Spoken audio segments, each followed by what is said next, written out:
are back with another video today, and this is going to be the third video of our Key Attackers playlist series is probably the right word. This is going to be video number 3 though of our Key Attacker War Attackers series, and we're going to be covering Mutant today. Again, just want to note this is tactic agnostic, which means it is not specific to this coming tactic. I am not showing, and this is the first one that really matters, I guess, in that case. I'm not showing bias towards any of these mutant attackers because they are tactic this time around. We are treating them as if there is no tactic that benefits these attackers. Going into the tiers, again, we have 3 tiers. Tier 1, critical attackers, assign majority of wars, sometimes multiple assigned in one war, and ideally you want to have 3 to 4 players that are good with them in each BG. Tier 2 are the important attackers, multiple times they're assigned per season. They are optimal option for many fights on the map, and then you ideally want 2 to 3 per battle group. And then the third tier is going to be the nice to have tier, rarely assigned each season, 1 per BG is sufficient most of the time, and then unique circumstances lead to their assignments. That could be bans, that could be a very unique defender on a specific node, but these champs are not assigned frequently, and you can almost certainly get by without them for the most part. All right, and then we do have honorable mentions. I'm going to mention those at the end. There's only 4 this time, but we can go ahead and get started with our first tier. So, looking at mutant class, 6 and 7 stars only. Tier 1, we're going to obviously go straight to Onslaught. My first rank 4, I got a mutant 3 to 4 gem, so I took him up. He probably wouldn't have been one of my first ones if I didn't get mutant, but he's obviously an amazing champ. We just got to have tons of people ranking Onslaught because he is one of the best champs in the game. He has great damage over time and degen, which makes him great at countering Safeguard with his Neuroshocks from the special 1. Then you convert it to degen from the special 2. He has great heavy reach, which pauses those debuffs. He is Incinerate, Shock, and Bleed resistant. Now, there's 150% resistance, so he's great for any of the nodes that have those debuffs. He also ramps his Neuroshocks when he gets an Incinerate or Shock on him. So he not only is resistant against those Bleed and Shock nodes, or Incinerate and Shock nodes, but he also benefits from getting those debuffs on him. So he is really good for node 43, and he's really good for a lot of the other nodes that even just have one of those debuffs, whether it's Incinerate or Shock. He's able to apply a stun passive when his are shrugged, so he can be pretty good for Conflictor, although they still get the power gain, and it allows them to get an easy heavy off. And then when they have a Neuroshock on him, the defender has a Neuroshock on them, Onslaught is also able to prevent miss, so he counters miss. So he is packed with a bunch of utility. He has great damage over time. So just an amazing champ, and I don't think you're gonna have any issues having enough of these guys ranked up, but you definitely want them. Next up, we are gonna go with Omega Red, a very old champ, classic champ, and he is still very good. He has poison immunity, and then he is bleed resistant. When you run the Coagulate Mastery, that gives him basically full immunity to bleed. So that works for Hazard Shift nodes with bleed on it. Not only is he bleed resistant, but he benefits from the bleed as it lets his spores. So you do want to have him running suicides when you use him in war, obviously. You obviously want to also bring a synergy partner. That can be Deadpool X, or it could be Sabretooth. Obviously, I recommend taking Deadpool X because he can be useful on other spots in the map. Once he has the 10 spores up, he counters Conflictor, which is great for many fights on the map. He also has non-contact attacks with his tentacle attacks. Those are his mediums, and his heavy attacks, which are good for Thorns nodes and just other defenders that you don't hit, Killmonger, Korg, etc. And then he has amazing damage over time, obviously. So, playing Omega Red, it's a bit unique. I'm very biased towards Omega Red because I had him as my first Ascended 6-star. And I used to be Omega Red main for the most part when I was in BG2. But his playstyle is super effective. You don't really have to hit the defender much, which makes him super good for any nodes where you don't want the defender throwing specials. And yeah, he counters a ton of the difficult skilled defenders as well, which is another great thing about him. But one of the best champs, a rank 4 of him. We have one in my battle group. He's going to be assigned a lot. Next up, we have Negasonic. Oh, and Omega Red's also good versus Hazard Shift for the same reason. He doesn't have to hit the defender much. We have Negasonic. This is going to be maybe a bit of a controversial take in our battle, our alliance. Some people really like her, some people don't. I will say her one drawback is her health pool is not very big, and her block proficiency isn't great, so she can feel a little glass cannony. But the rest of her kit is amazing, so I think it more to makes up for it. She's bleed immune, which is really nice. She has great damage over time with her incinerate damage. All of her debuffs are passive. This is by far her best utility. She can take any conflictor node because she's not applying debuffs. She can take a lot of the all the conflictor nodes. She can fight any defenders that benefit from having debuffs applied to them from her. She also has non-contact attacks, so she's great for thorns. She's great for almost all of the good skilled defenders. So looking at the defender she's good against Korg. She's good against Kingpin. She's good against Killmonger. She's good against Bullseye. So she basically directly counters all of the skill defenders that are tricky, unless they're on a specific node that counters her. Her passive stun is also longer, so it allows you to do the light, medium, light, medium. But basically, she just is really good for where she's supposed to work. And I've assigned her a lot of wards every season, and sometimes I've assigned 2.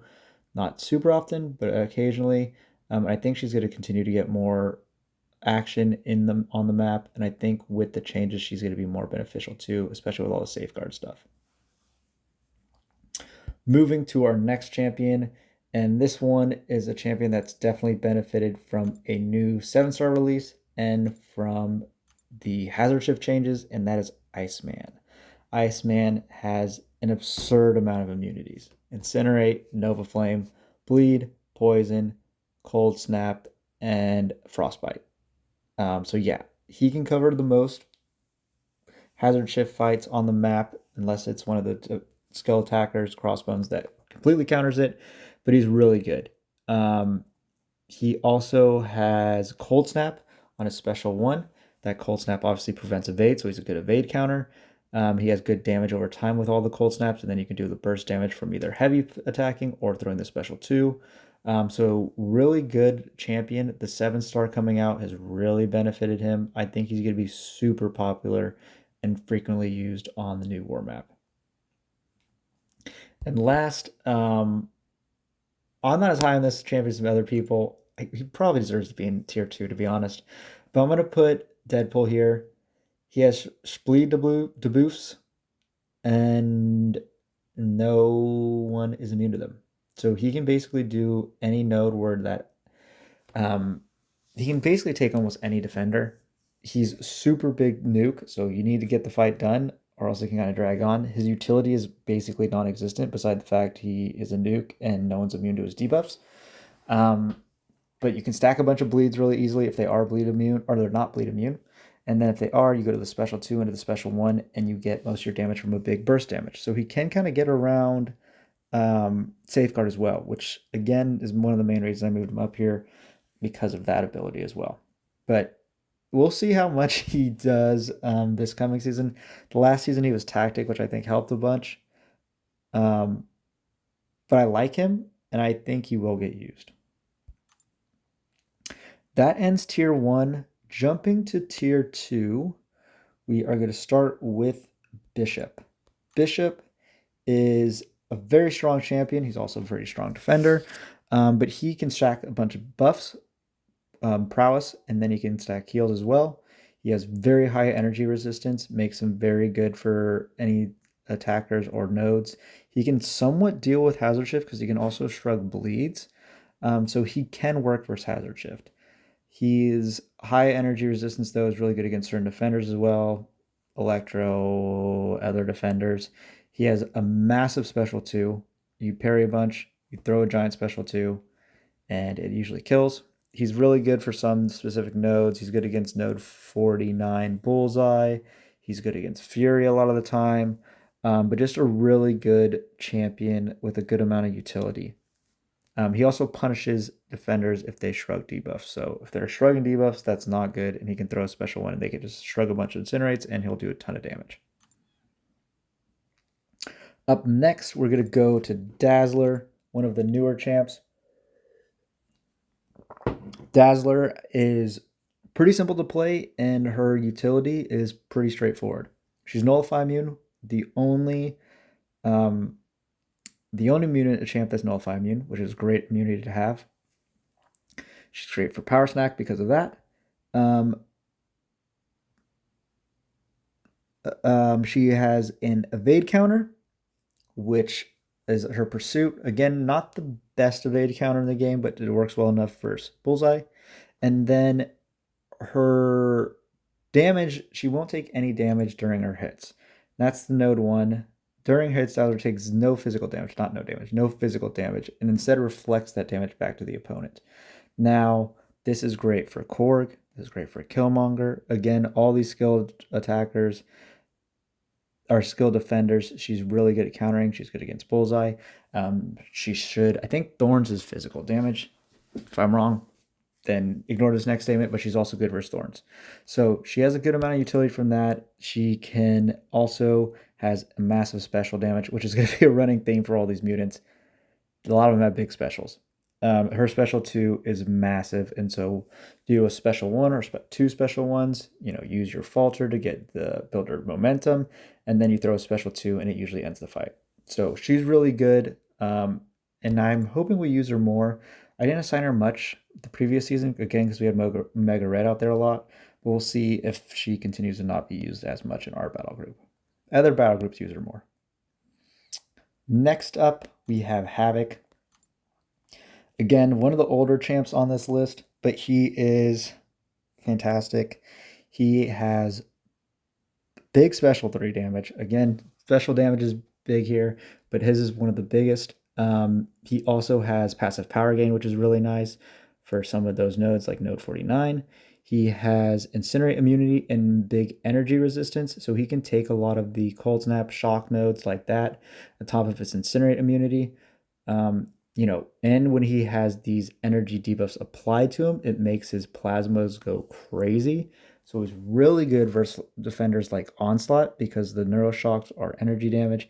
It makes his plasmas ramp really fast, and then he applies a bunch of them, and then they take a bunch of damage.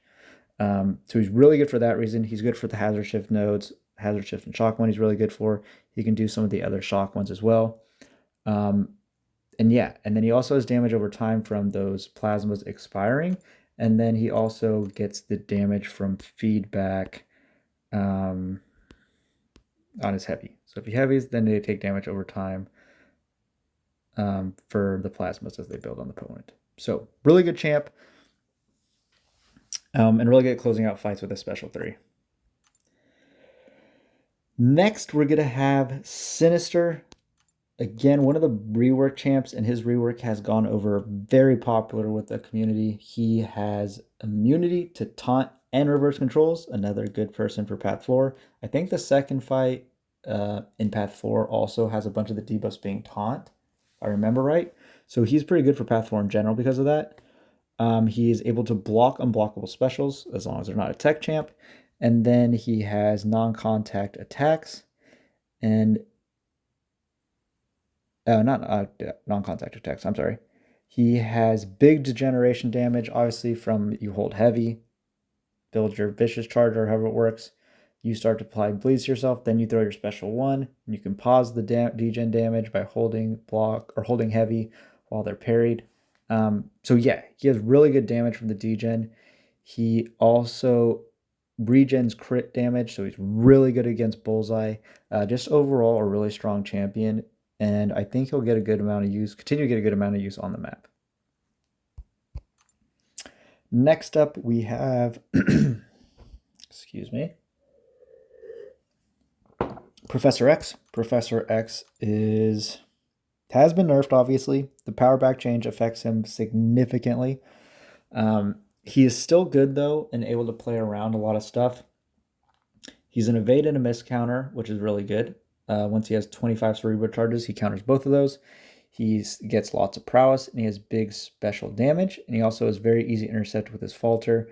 But yeah, the power back change 100% hurt him. He can still probably close out a lot of fights just by doing, special threes. Start with special three, then special two, and a bunch of special ones. But we'll have to test him a bit more to see how that goes. So he may fall down the list because of the change. Next on the list is going to be Dust. Dust is a very good champion, and she showed her use a lot last season. She has good immunities, bleed, poison, and shock. She has some non-contact hits. I think it's her light attacks and heavies. Yeah, light attacks and heavies. And she has an easy to access grit. And again, grit counters unstoppable, which is really nice to have. She was very good against Deathless Thanos. And I think she's going to be good against a bunch of other fights because of that. But she's a really good champion. Her special damage is also really solid. Again, she's a mutant. Could have good special damage. And with those immunities, I see her being used a lot more. And I think people started to see how powerful she is because of the Deathless Thanos fights she was taking in the previous tactic. And then the final one in tier 2 is going to be the most boring one, Magneto. It's Magneto. Run max pacify, parry heavy, throw a special 3, and win. He is very good at what he's good for. Obviously, that's against mutants you want to, or not mutants, robots you want to do that. The ones that aren't good against him, since they started making a bunch of robots that are good against him. But he's a very effective at what he does. I think everyone knows what he's good for. And it's still nice to have a handful of these at rank 5 ascended. Mine's only rank 4 because he still gets assigned a good amount when you are using him or on the map. We are going to jump to tier 3. And again, tier 3 is the nice to have. I don't think any of these champs are critical for planning. Well, one of them is because you need his pre-fight. But we'll get there when we get there. But none of these champs are critical, in my opinion. Sunspot. He's immune to Incinerate. He applies a ton of debuffs, Incinerate debuffs specifically. And then he has massive specials.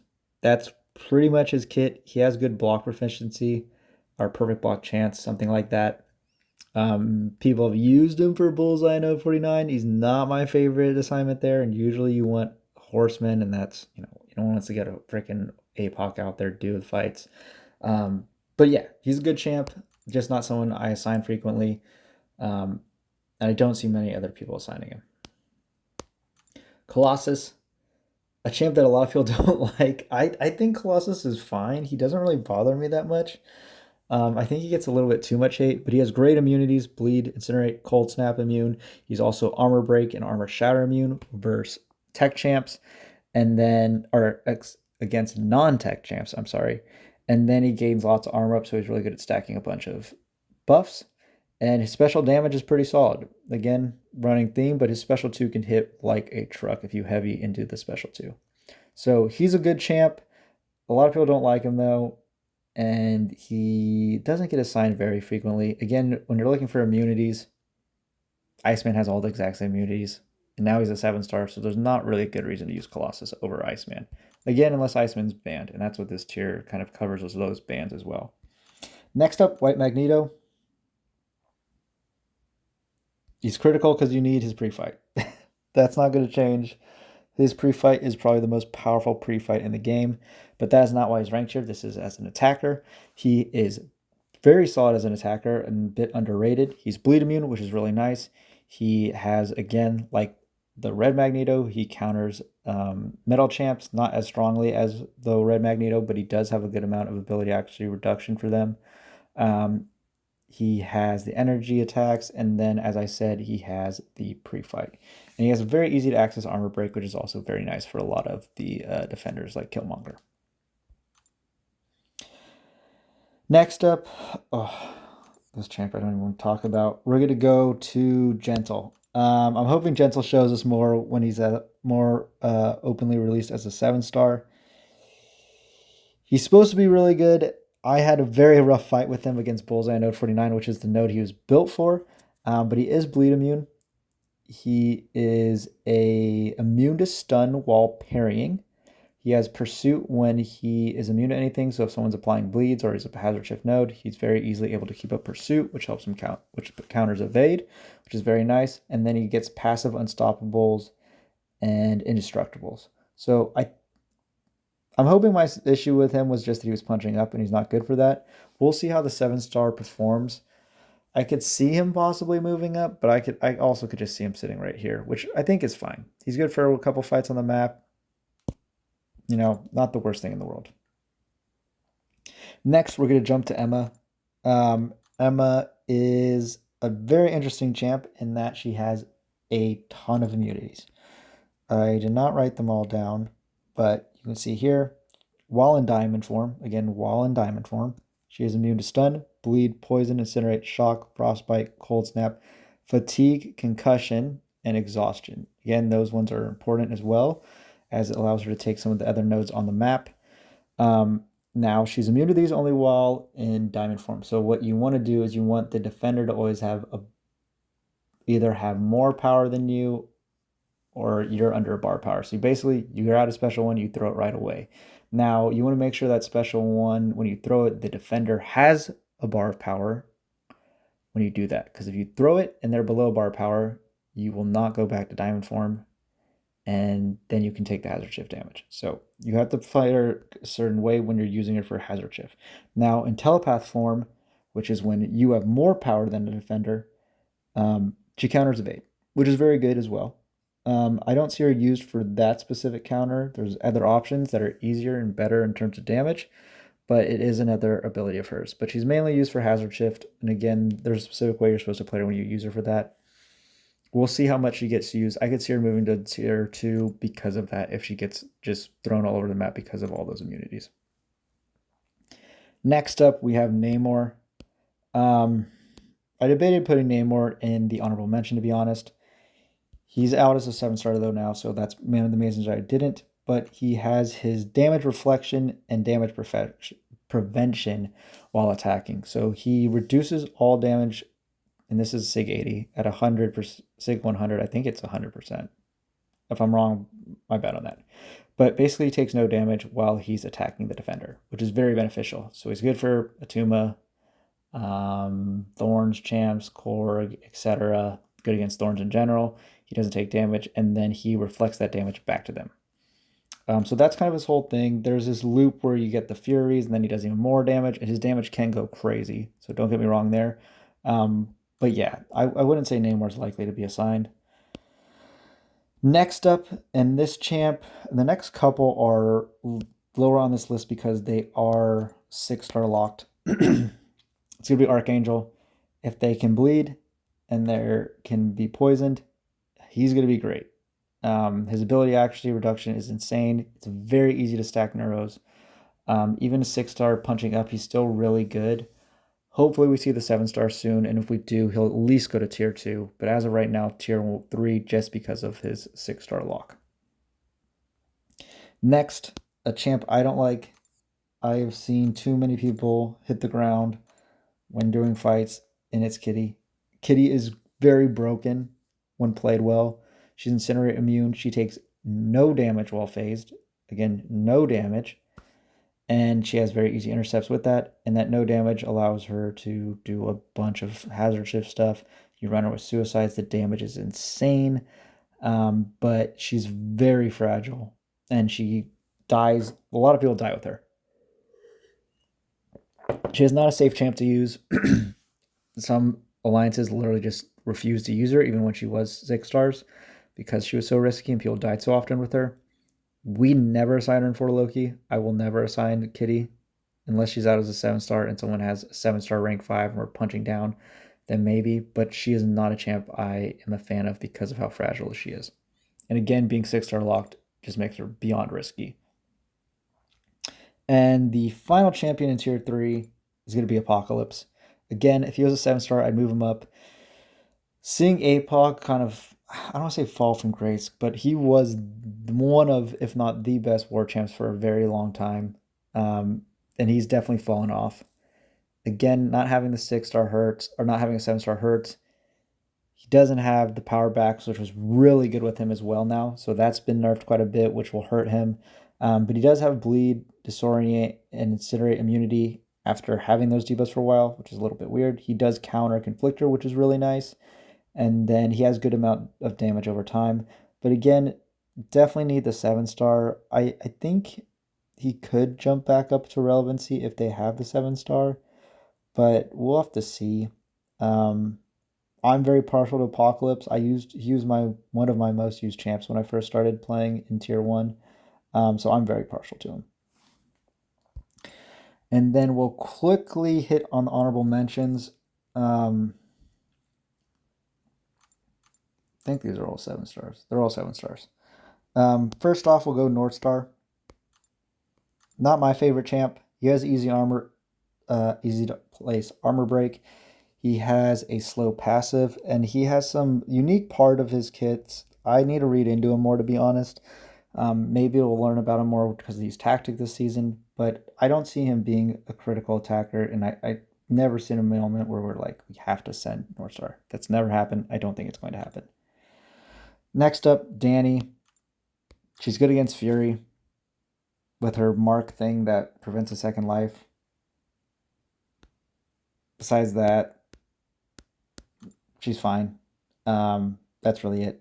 I'm not a big fan of Danny. I know a lot of people like her. I'm not a fan. I cannot imagine assigning her. Again, unless it's a Fury on a specific node. Next, again, another Fury counter. Oh, is he not a 7-star? Oh, right. He didn't win the vote. Sorry, there is one 6-star. Toad. He's really good against Fury. He's got poison immunity. He's good at slowing down regeneration rates with his paralytic poisons. Again, not my favorite champ, but he has his uses. I can't imagine assigning him, especially as a 6-star. But maybe as a 7-star, he'll move up the rankings.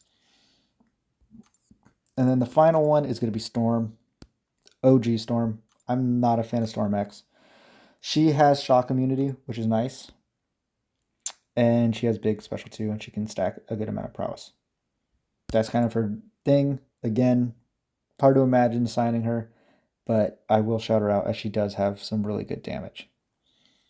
Now, that does end the tier rankings for Mutant. I will jump over to the Excel sheet real quick so that we can talk through the final thing. All right, and looking at our rankings, and this is where we're at after the first 3 classes. So again, Mutant, pretty strong class. They have a lot of champs in Tier 2, a good amount in Tier 1, and then a lot in Tier 3 as well. So yeah. Again, this is my opinion. If you disagree with the rankings for Mutant or any of these other classes, definitely let me know in the comments. And I'll see you next time for the next video. Thank you guys for watching.